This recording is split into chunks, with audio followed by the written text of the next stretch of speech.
truth. Bring it on. In this present crisis, government is not the solution to our problem. Government is the problem. Do you want the whole truth? I don't think you're ready. Governments don't control things. A government can't control the economy without controlling people. It's Crane Durham's Nothing But Truth. Welcome back. Crane Durham's Nothing But Truth, AFR Talk. Great to be with you. A little later on this half hour, we'll be taking your phone calls in relation to some of the stories we're about to cover with our security analyst, four-time world kickboxing champion.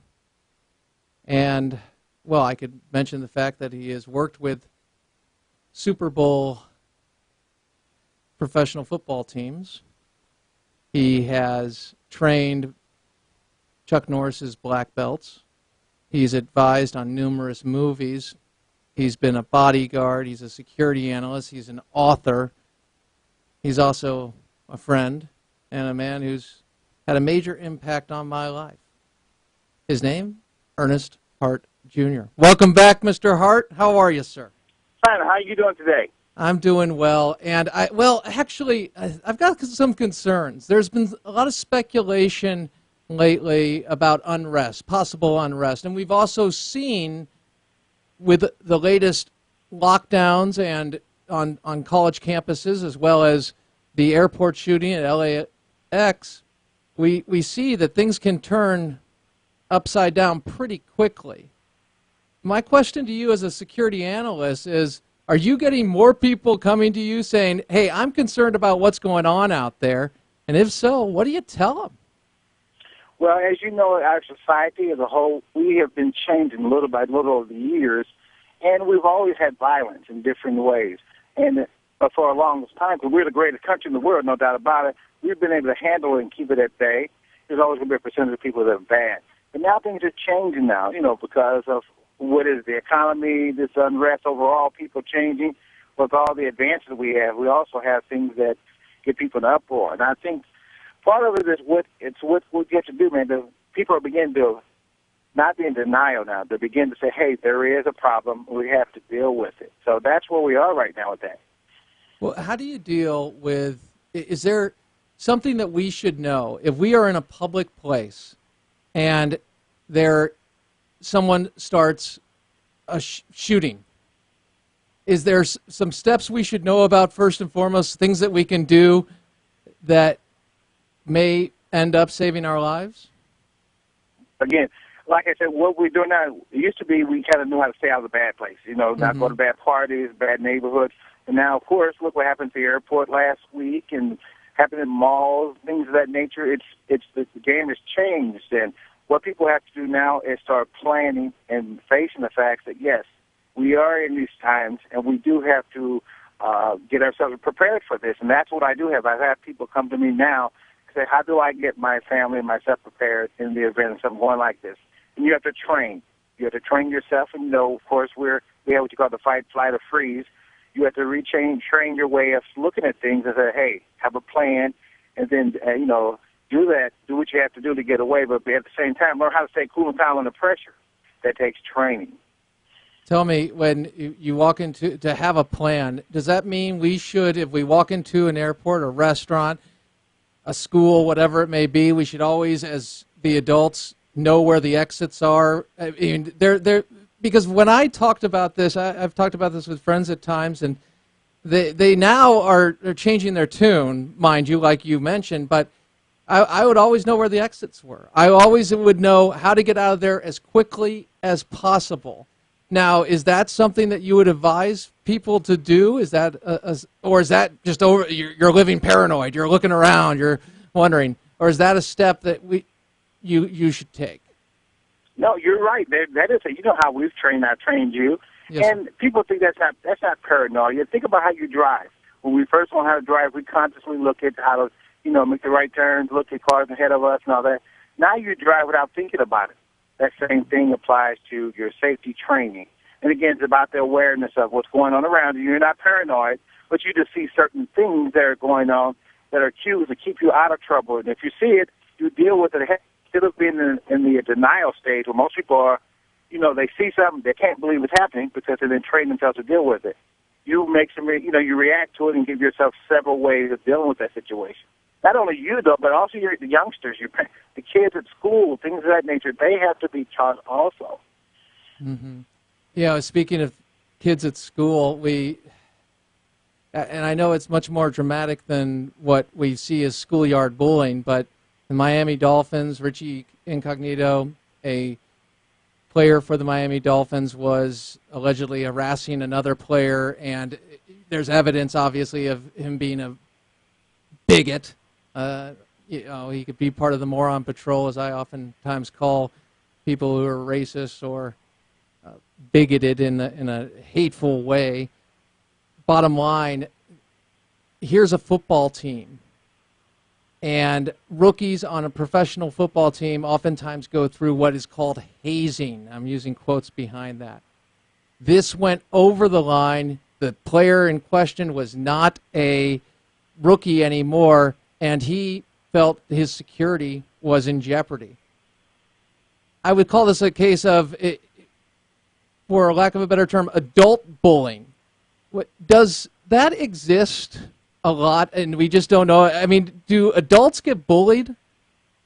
As you know, man, as long as society is the way it is, there's always going to be somebody, the strong picking on the weak, and different there, from kids all the way up to people at work, and even in the sports places. With me working with the Rams and other professional teams over the years, I've got to see the hazing part of it, and that's just what it was, hazing. But I think somewhere along the line, he stepped out of bounds and started doing a little more than that. I wasn't there, so I don't know what happened, but this young man feels he was dealt with in a certain way, and it was bullying, then it was bullying then. So I think it goes back to the players themselves who are taught how to do stuff the right way. And that goes back again, I don't care how good you are as an athlete, your life skills, people skills need to be into play if you're going to be, do this right. And just caught up with them. And I feel that if that guy felt he was bullied, the company and the team has to deal with it the right way because it's out now. Yeah, and other people, not to interrupt, hopefully to interject, Mr. Hart, other people were reportedly also scared of this guy and what he'd do. And I think it transcends, as you said, age level to it, and there's certain, obviously, severity of the bullying and types of bullying, physical harassment versus verbal harassment. But bottom line, from the time we enter society, whether it's in grade school, high school, college, workplace, whatever it may be, we're going to confront someone who is treating us in a way that we don't want to be treated and stepping over the line. It's unfortunate, human nature, it happens. The question I have is, if your son or daughter comes to you and they say, I'm being picked on, there was some advice back in the day. I remember my dad said to me, knock his block off, okay? And I was like, okay, well, he was bigger, but whatever, I did. I've lost fights, I've won fights, whatever it was. But we're entering a time now where people perceive weakness as telling an authority figure. I don't see it that way. I see that as the smart thing to do. If some bozo, female, male, whatever it may be, is causing you stress, pain, or someone you love pain, stress, that you go to the authority figure first and foremost. Now, you're one of the toughest people I've ever met, the toughest guy I've ever met. Tell me, is that being weak? Well, in our society, we do have to have rules to go by. If we don't, it's going to be anarchy and craziness, and there has to be a time and a place for everything. When we were young, of course, I remember me being Jehovah's Witness growing up, my mother would not let me fight. And I started taking karate so I could fight. But then I found out when I started taking martial arts, I didn't have to fight. So what has to happen here is there's the reality of our kids, starting as young as possible, need to learn how to deal with conflict in different ways. And that's the best way, because what happens if you don't know how to do it, you will have to depend on someone else, and it can get worse because that person can't be with you around you all the time. I know there's no win situation, but the best thing to do is teach your kids and give them the tools to deal with it like anything else. But the bottom line is, it's not weakness to tell an adult, if it's a kid or somebody in human resources or whatever it may be. I get the idea that there is some hesitation that somehow admits, oh, you're weak, or somehow you're, what is it, the term wuss or something along those lines. And I even heard that about the player in question who was being allegedly harassed by this other player. And I thought to myself, no, that's part of the process. You got to do that. You got to tell the people in charge so that this thing doesn't get out of hand, and you not only protect yourself, but protect others. Would you agree? Yes, and here's the reality. They're the strong and the weak. Mm-hmm. And I don't say that what the guy was, but we have to take care of our own. And sometimes we have to step up to the plate. That doesn't make him a bad person because he does not want to, go out there and beat this guy up. I mean, that's just the way he is. His demeanor, he does go out and play football, so he must have some heart there. But, everybody's different. I think we as human beings, in our society, we need to look out for each other. And there are going to be people who do those things to those who are weak or perceived as weak. But we need to be able to step up, and he should not feel bad about doing what he did. Doing the right thing there. And bottom line, and just to make this clear, what you're saying is, yeah, you tell the people, hey, if there's a fear for life, if there's a concern of your safety, absolutely tell people. But bottom line, we've got to learn how to defend ourselves, and we've got to make that a priority as Americans, as Christians, as mothers and fathers, and for our family. We have to do that. It's a responsibility that we have. Yes? Yes, that's right. Because if we don't, look at how many all these kids out here who don't feel like they have any help. They go to extremes, go shooting someone, and we don't want that either. So we need to help those, and those who need help need to know they can come to us, and we will help them. Amen. Amen. Well, Mr. Hart, it is a pleasure. I'm going to post the website on the flip side. We appreciate your analysis and advice when it comes to these matters. As I said, this is something that will keep going through the broadcast and through the years as we talk. And we have talked because I think oftentimes, as I saw myself after being a survivor of a violent crime, it was after the fact. Wow, how important it is. And I know you get a lot of survivors of crimes. I don't call them victims, Mr. Hart. Survivors of crime that come to you. And we need, imagine if we can be proactive about this and make sure that those horrible events never take place in the first place. So we appreciate you, Mr. Hart. Thank you. Thank you for having me. Take care. All right. Crane Durham's Nothing But Truth, 1-888-589-8840. 1-888-589-8840. What do you do when there is a bully? Do you think it's, whether it's an adult workplace, on Facebook, what is your plan? If your parents, like me, blessed in that way, wow, I have no problem with contacting the authority figure at school or otherwise, or at work or otherwise. I don't measure my strength and toughness as the idea of tolerating somebody being a bozo. But as a kid, I must confess, I absolutely did. And I remember my dad saying, he goes, you knock his, I don't care how big he is, you knock his block off. And that's, what I try to do sometimes, and sometimes it works, sometimes it didn't. We're living in a culture now where we're dealing with gun violence, knife violence. 1-888-589-8840. 1-888-589-8840. How do you deal with a bully? Have you dealt with a bully? Have you been bullied?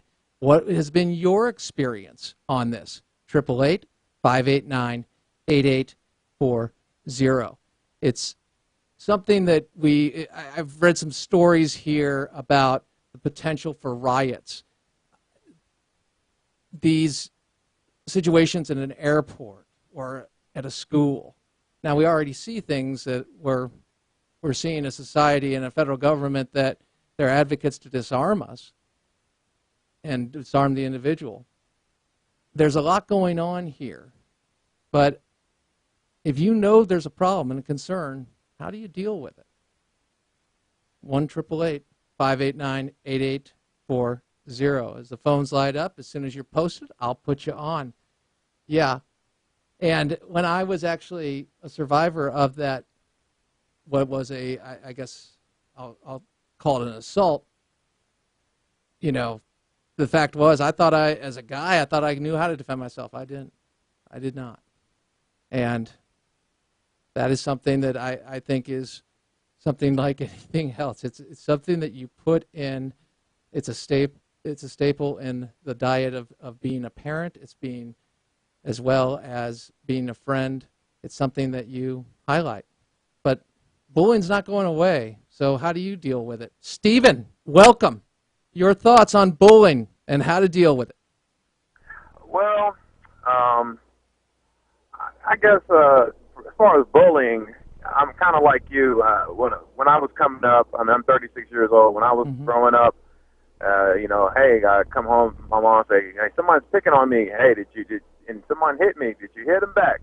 That's the first thing they said to me, and that's how I dealt with bullying. I stood up for myself, number one. Well, I was taught to stand up for yourself, number one, and that's how I was taught. I got you. And if you couldn't stand up for yourself, you would find someone that could. But number one, I was taught the number one, stand up for yourself. I don't think you get that too much anymore. Right. So and what about telling the authority figure? If kids are having problems at school, not only telling their parent, but also even the parent taking the step, but making sure that somebody knows. I mean, I don't find that as a sign of weakness at all. But some people say, hey, you got to do it all on your own. Your thoughts? Well, I mean, this day and age, that's pretty much, the status quo. You got to, right. You pretty much have to go to an authority figure. Gotcha. Because if you stand up for yourself, and if that means defending yourself physically, you turn around and you look like the bad guy. That's true. They don't know the context of it. And you're dealing in an age now where we are seeing violence to a new level. And, if somebody's being bullied, tell somebody about it. Make sure you do that. Lisa, Louisiana, welcome. Hi, Graham. Hi. How you doing? I'm doing great. I listen to your show all the time. Thank you for taking my call. I actually have a message from the other side of the bullier. I grew up in a high school, and I was in the clique, and I was part of a bullying of a girl on our bus. She was different from us. She wasn't one of the cool kids. And the taunting, on the bus on the way to school started. Well, years later, I thought about the things that we did, and I had remorse for that. Well, at our 20-year high school reunion, this girl came to the reunion, and I saw her, and I walked up to her, and I asked her to forgive me for all of the bullying that we had done to her on the bus. And she looked at me, and she said, I forgave you a long time ago. And it's difficult for me now to talk about it without tearing up, because at that moment I realized that in her was one of the most beautiful people. She was much prettier inside and out than we were as the clique kids. And she forgave me, and it's been difficult for me to be able to release what I've done. I don't get a buy on this. So but you are forgiven. I am forgiven. And you've received his grace. And I hold this woman up in such high esteem now. And I would tell anyone who wants to bully another child or another person to put themselves in their shoes, and would I be as beautiful as she is, and forgive them for what they do for me, for what they did to me. So the bullier, I guess my point is, it's painful later for the bullier when you realize what you've done to a beautiful human being. Don't bully. Lisa, I'm honored that you listen to the show. Thank you so much. Appreciate you. You take care. Let's go to Don in, is it Nebraska? My eyes are failing me. Don, welcome. Subject, bullying. Your thoughts. Hi, thanks for taking my call. Here's my thoughts on it. Okay. I have a friend, and she's, she really doesn't know who to go to, because she's literally being bullied in so many ways. It is just unbelievable. I try to say, okay, you don't never know what is causing, like the magnitude of what she's going through is so unreal. She's being like stopped in every way possible from reaching out for help.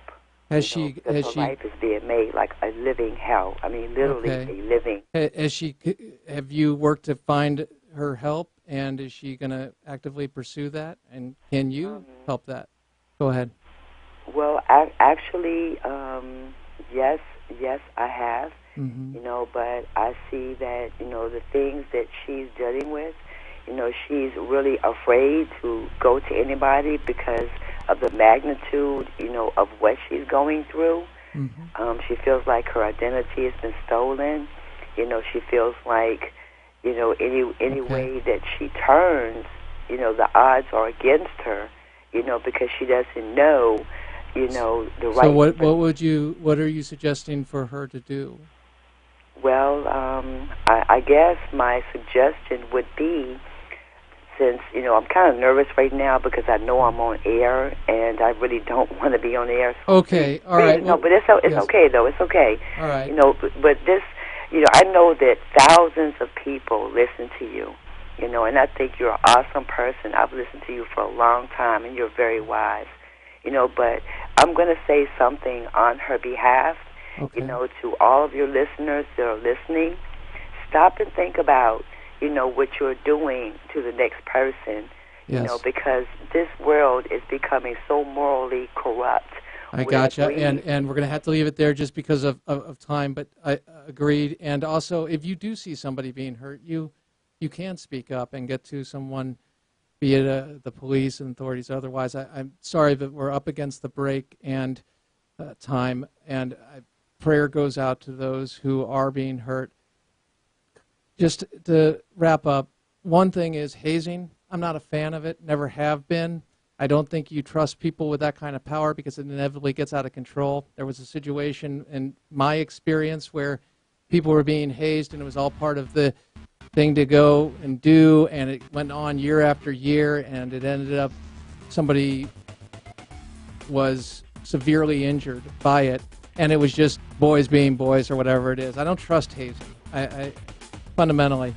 2, it's not weak to tell someone that you are or somebody else is in trouble. It's smart, and it's an obligation you have. If you know something, you're not being a friend by staying silent when somebody's getting hurt. And 3, as someone who has had to seek forgiveness in my life for things I've done, as well as looked at others and had to forgive them. Isn't it great that we have a Savior in Jesus Christ who forgives us? And seek Him first and foremost. Pray in Durham's, nothing but truth, live with honor in your life, compassion in your heart, and always keep the faith in Jesus Christ.